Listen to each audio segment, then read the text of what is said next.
mining, while the majority side dismissed accusations of presidential complicity.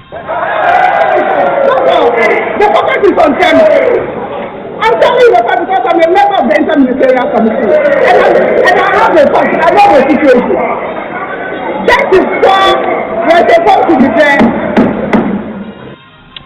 The special prosecutor has tonight been petitioned to investigate and prosecute those behind the disappearance of hundreds of excavators seized from illegal miners. We have the latest. This is Top Story with Evans Mensah.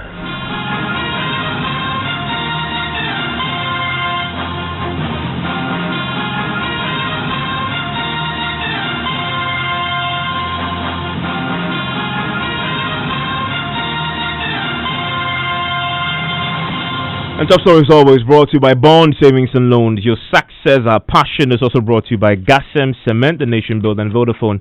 The future is exciting ready. The missing excavator scandal today left Parliament deeply divided as the NDC minority demanded full accountability for the millions of cedis expended so far in the fight against illegal mining. There were wild jeers and heckling when the local government minister Haji Alima Mahama challenged the minority's claims about the number of missing excavators. The chairman of the Interministerial Task Force Against Illegal Mining, Professor Frimpong Boateng, had put the figure of missing excavators at more than 300. But her colleague, Minister Haji Alima Mahama, caused controversy when she pegged the figure of missing excavators at 34. The focus is on camera. I'm telling you because I'm a member of the Interministerial Committee, and I have a thought. I know the situation. That is why we're supposed to be there. Mr. Speaker, 34, the auditor report found out that some excavators were missing. And the report... Honorable, please. Wait a moment, sorry. I don't know why we have difficulty simply carrying out a debate according to our rules. When those who are shouting feel satisfied, will continue. Mr. Speaker, the whole hullabaloo about excavators was because we had an audit report. We audited these excavators where they were. We went to the audited report indicated that there were excavators in Tema, 34 were brought in, but they did not get the real figure, the 34 number. And therefore we have asked for an investigation. And the investigation is on. When the investigative authority has finished with their work, the report will be presented. And if there is a need for any prosecution, the prosecution will accordingly be conducted. That is why the situation is. So when you talk about figures of missing excavators, we don't know where you are getting that information from. Mr. Speaker, they forget to talk about the success story. My ministry has a success story involved with this calamity.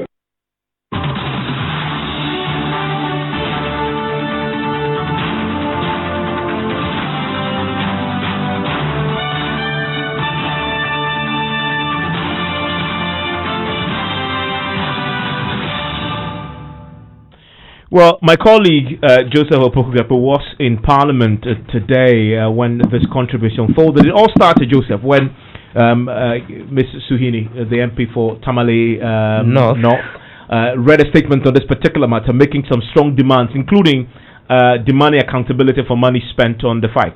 Exactly, and he made the point that the president should be held accountable to both the people of Ghana and also Parliament generally, because the House gave approval when it comes to the fight against illegal mining.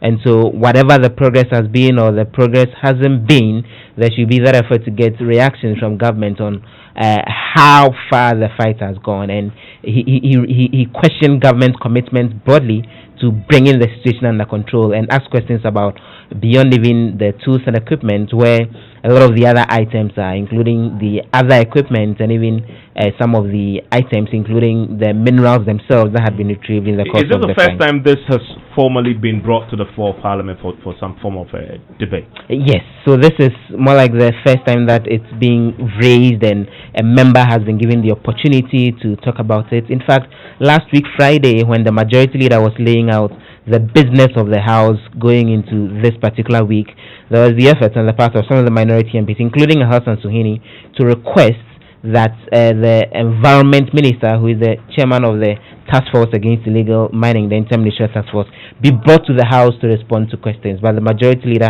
kept making the point that if the MPs want him questioned over this, they have the opportunity to file a question. But until then they await whatever other actions at this meeting. So Suhini took that opportunity today, and he wasted no time in laying the blame directly at the doorstep of the President. His Excellency the President, who boldly put his presidency on the line to demonstrate how much this cause meant to him, if for nothing at all, Mr. Speaker, has his presidency to say. And it will be important that he starts by accounting for, and to the people of Ghana, all equipment, vehicles, weapons, ammunition, and gold, which were seized and kept by officers he commissioned to help end illegal mining, and if necessary, penalize all who are proven to have been negligent or complicit in what may have gone wrong. Mr. Speaker, in the face of what is clearly less than a successful campaign, I suggest humbly that your Parliament also shows more interest in how funds approved for this exercise to the various institutions have truly been expended and the results attained. For these are funds belonging to the people whose interests we, in all humility, represent. Joseph, let's quickly return to that controversy that the Minister for Local Government, who also doubles as a member of this particular task force against illegal mining, caused when she threw in the figure of 34 as the number of missing excavators, not the 300 and 500 bandied about. You caught up with her subsequent to her appearance on the floor to try and get some clarity. What did she say? So it even started on the floor when some of the minority MPs were questioning where she got that figure from. The minority leader, Henry Idris himself, made the point that he has heard the Minister for Environment, Professor Frimpong Boateng, put the figure of missing excavators at more than 300, but he's also heard Haji Ali Mahama put it at 34. So he was asking, who should we believe? That was the fundamental question he was asking. I put that question to Haji Ali Mahama, and she explains that she didn't mean to say the number of missing excavators were 34, but she says what has triggered the whole brouhaha over the missing excavators was something having to do with 34 excavators which couldn't be accounted for at the Tema port, but it's possible the numbers may have gone up. This whole issue about missing excavators came out because of an audit that occurred. And they went to Tema, looked at the books, a station where some excavators had been placed. And the books indicated that 34 excavators had been sent there, but they were not there. So that's when we raised the query. If the books indicate that 34 excavators are here, where are they? So it was then sent, and the Interministerial Committee chairman then sent it to for investigation. So the proper thing to do was to get it investigated. So that's why all this issue came out that they are missing excavators. Of course, we had a lot more of excavators, but the missing issue came because 34 excavators that were entered in a book in Tema, a location in Tema, were physically not there. So we've asked that they investigate. What happened to the 34 excavators? Where are they? And we are not saying that somebody stole them or whatever. We don't know. The investigation report will then tell us where they've gone to, and we'll proceed from there. If it raises grounds for prosecution, then the prosecution will be conducted. So it depends on what the person is saying. I'm not saying there are only 34 excavators. I'm only saying that the issue that triggered the investigation was when an audit was commissioned, and the audited report indicated that the books in the Tema location indicated 34 excavators. But on inspection, the number was not 34. So how many excavators are missing? Do we have an idea what the figure is yet following? No, I'm saying that now all from our auditing point of view, it's 34 issue that a query was raised on, and we asked that there should be investigation. So there will be investigation, and eventually an investigation report will come out. So that is Haji Halima Muhammad there trying to explain the figure of 34 which she threw out there today and how that came about, and that there is a separate inquiry that is currently going on about excavators, 34 of them, that at the Temapoda could not be accounted for, which is also something she says once the probe is done, it will bring some clarity. I mean, let's look at, so how many excavators in all are there when it comes to the illegal mining, and how many is missing? I mean, this particular revelation that the chairman of the task force himself made, which led to all this controversy, hoovered around 300 excavators, right? But even before then, his predecessor, the Lands and Natural Resources Minister then, John Peter Mewu, back then had announced the seizure of more than 500 excavators. Thankfully, if you look at the budget, the 2020 budget, at paragraph 801, the finance minister gave an update on the total number of excavators that the task force tracked and monitored over the period, right? Joseph Opohugapo has a copy of that particular part of the 2020 budget. What figure did the finance minister give as far as monitoring and tracked excavators were? According to the finance minister, and for context, this was getting to the end of last year when he appeared before Parliament to give this update, and he said that they had monitored and tracked 900 excavators used in mining operations, leading to arrest and deportation of 139 Chinese illegal miners. So they monitored and tracked up to 900 of them that were being used in some of those illegal activities. Okay. I mean, so we have to disaggregate this. So he says they monitored and tracked 900 used in mining operations.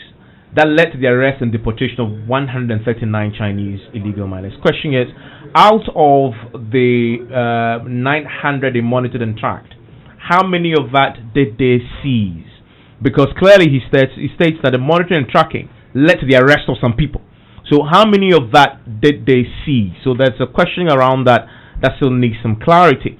The NDC, in the press statement by the Riverside over the weekend on Sunday, made some further demands. But if you read the budget, it has some of the details. They are asking for accounting of all weapons, etc., that were seized. If you look at point 6 or 7 of paragraph 108, it gives a breakdown of these equipment. It says the task force also purchased 12 outboard motors for the Operation Vanguard task force. Right? The NDC is asking, show us where are these 12 outboard motors? What have happened to them? Right? They also purchased a riverine task force, which also resulted. The purchase of the 12 outboard motors was for the task force, the Vanguard task force, and the riverine task force, which resulted in the arrest of over 1,727 illegal miners. Right? They also seized 2,779 weapons. NDC is asking, where are these weapons? Okay, and also ammunitions, 2,779 weapons and ammunition, as well as seizure of 4,045 other mining equipment. NDC says, show us where these are, because the excavators, some of them are missing. We want to know if these are also there and can be accounted for also missing. And today in Parliament, the additional demand was any possible gold bars or gold dust that may have been seized in the course of the minority alleged that they also seized gold bars when they arrested. Those are some of the issues that came up. I mean, there's a huge debate in Parliament today about whether the fight against illegal mining under this current government had failed or not. The sector minister, local government minister, who is also a member of the interministerial task force, was strong on that question. What was her response? In the interview with her, she says they are winning the fight despite the claim that some water bodies are still polluted and all. Government is of course the government can fail on that. The fact that we are even talking about Galamsey. The past governments, what did they do about Galamsey? We have realized that this is a menace. It's degrading our environment. Look at our waters, our livelihood. Water is life. So let's do something about it. So we are working on it, but that doesn't mean that he said we are going to win it today or tomorrow. So when? It is when you can ask when. But do you think what have you done about Galamsey? You as a journalist, I'm saying that you as a journalist, that issue has been put out there. Let everybody come on board. Let's work on it. What you are a Ghanaian? What have you done about it? It's messing up our environment. Why are the water still brown? If the fight is being won, as you claim, including the Ankobra, where the NDC addressed the press conference. There was a time when it was clean. It has gotten brown, and it usually gets muddy around during the dry season. That's the practice. That's how the researchers say. Usually at this time the turbidity is different. So if it's gotten brown, it doesn't mean that we are not focusing on Galamsey. So for you, it's not Galamsey which is causing it could be Galamsey. It could be Galamsey. It could be Galamsey. But the focus, I'm saying that let's not focus on. You said you are going to work on Galamsey. You must succeed within this time frame. It is a process. It is a continuous process. It's not like today we are taking that activity. Now it's finished. And I gave an example. Germany, after the Second World War, it took them 30 years to clean their water. Yeah, do you think we need to all recognize that this is a Ghanaian issue and collaborate to work. And Joseph, the sector minister there was challenging you to show proof of your contribution to the fight against illegal mining. On the floor today, still in keeping with that same argument, the Deputy Fisheries Minister, Francis Atukujo, took it a step further. In fact, he went as far as blaming the military for the failure, if at all there is failure, for what has happened in the fight against Galamsey, leading to the pollution of the rivers. Listen to him. His Excellency the President, who boldly put his presidency on the line to demonstrate how much this cause meant to him, if for nothing at all, Mr. Speaker, has his presidency to say. And we are not happy with the destruction of the environment by our people. But let us praise the President, because we put military people in charge, we put Ghanaians in charge, and the Ghanaians that were supposed to mind this thing have disappointed of us. You should be concerned about our military people. Recently there was a report that some military commander has turned this Galamsey into a gold mine. Are you not concerned? And the people on the other side are not concerned that our own military people, who we pride ourselves in them, should now be involved in taking money and denying us this good fight to restore the environment.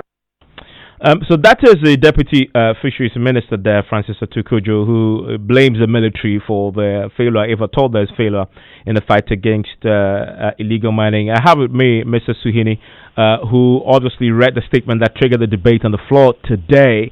Mr. Suhini, do you accept that position articulated by the Deputy Fisheries Minister? Well, let me say good evening to you, Evans. Good evening to our listeners.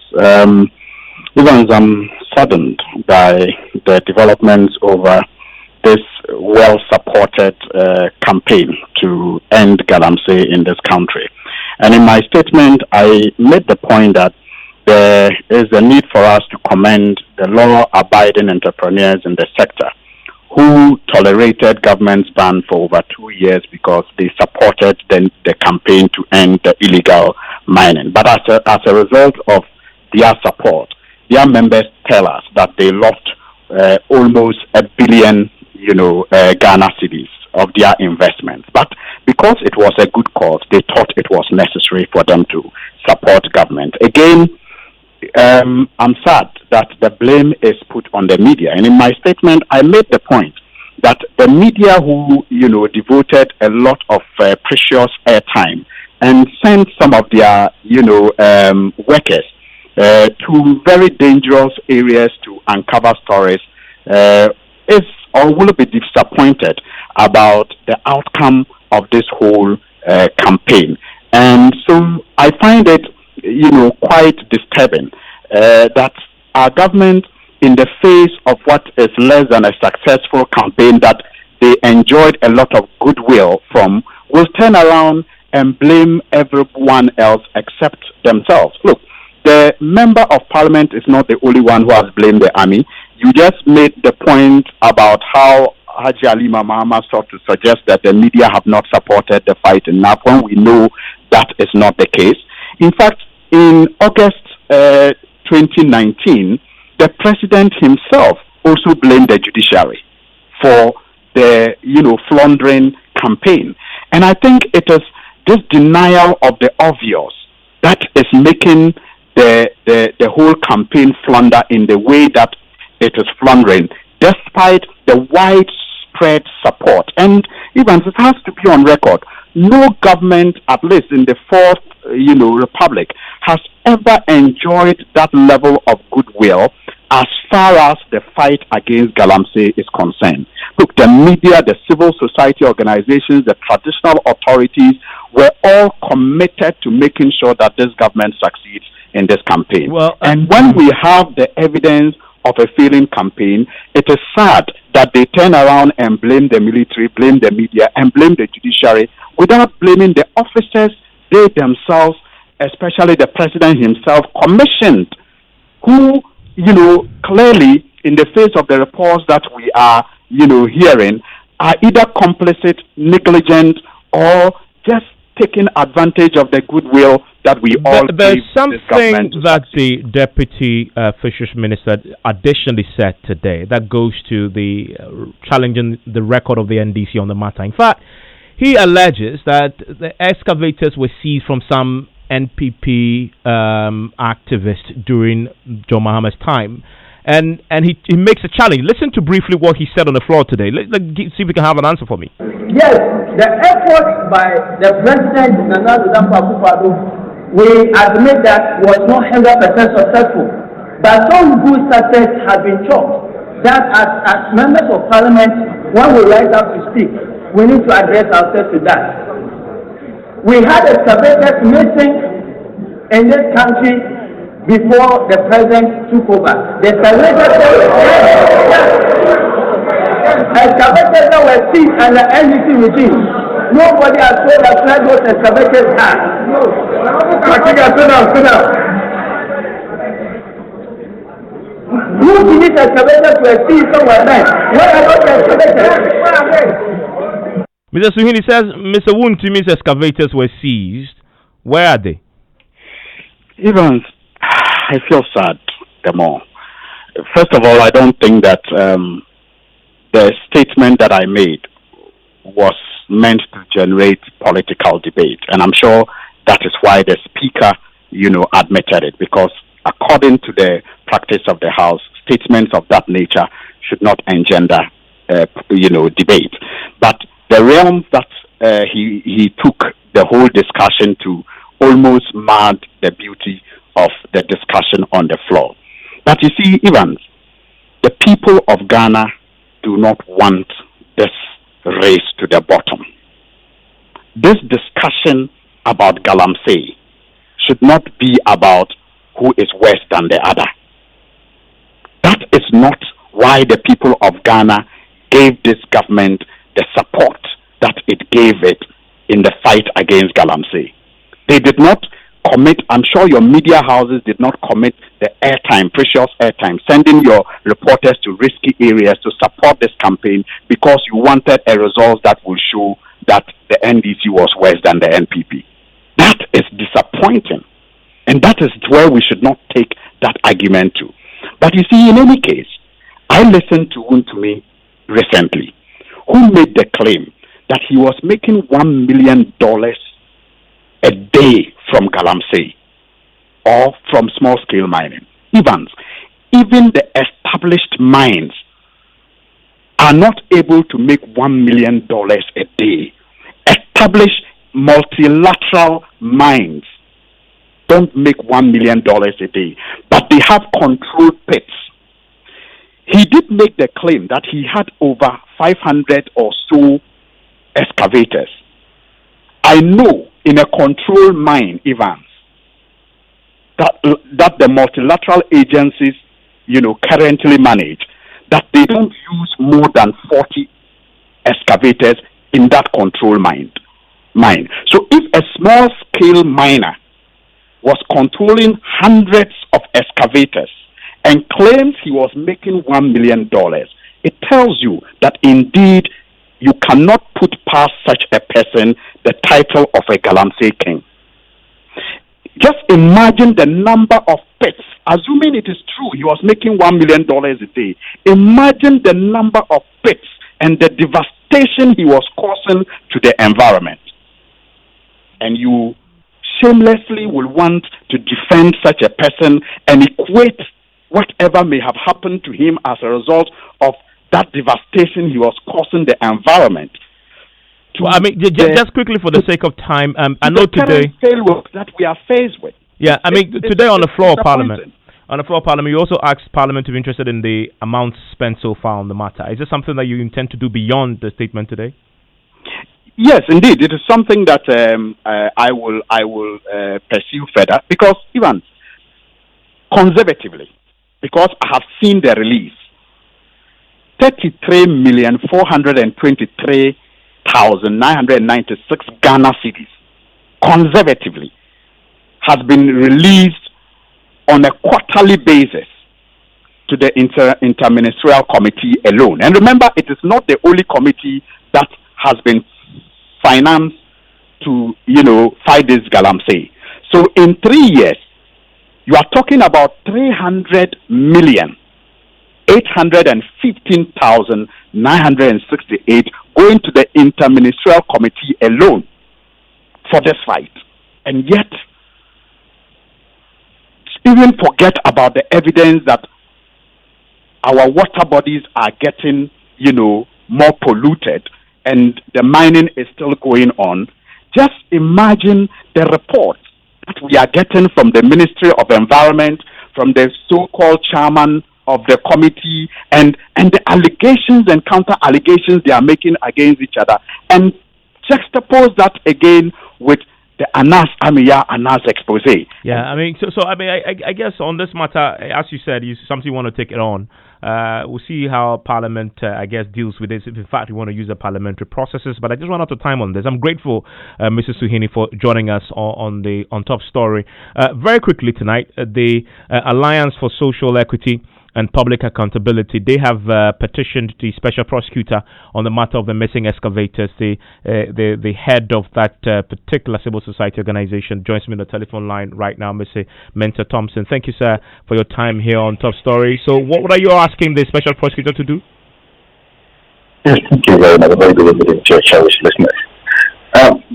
Basically, we want the special prosecutor to look into the issues that is coming out of the Galamsey fight, the issues of missing excavators, the issues of missing equipment, missing goods, missing weapons, and all other items that was retrieved or confiscated from these miners in the mining site.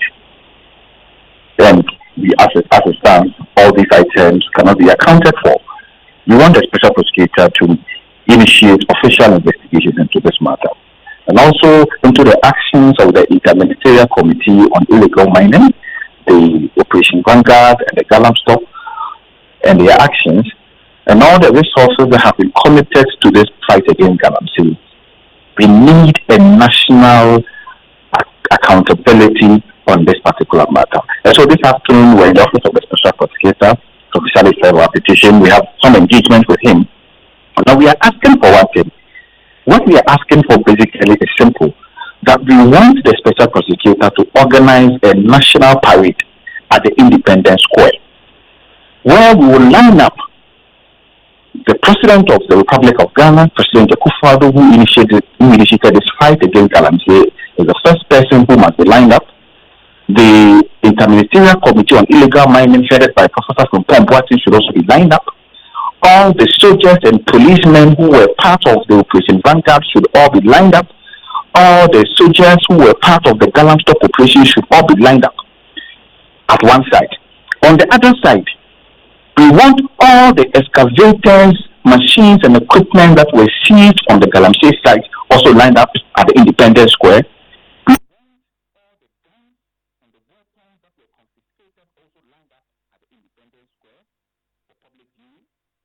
want all the gold and cash that was seized from these Galamsey sites also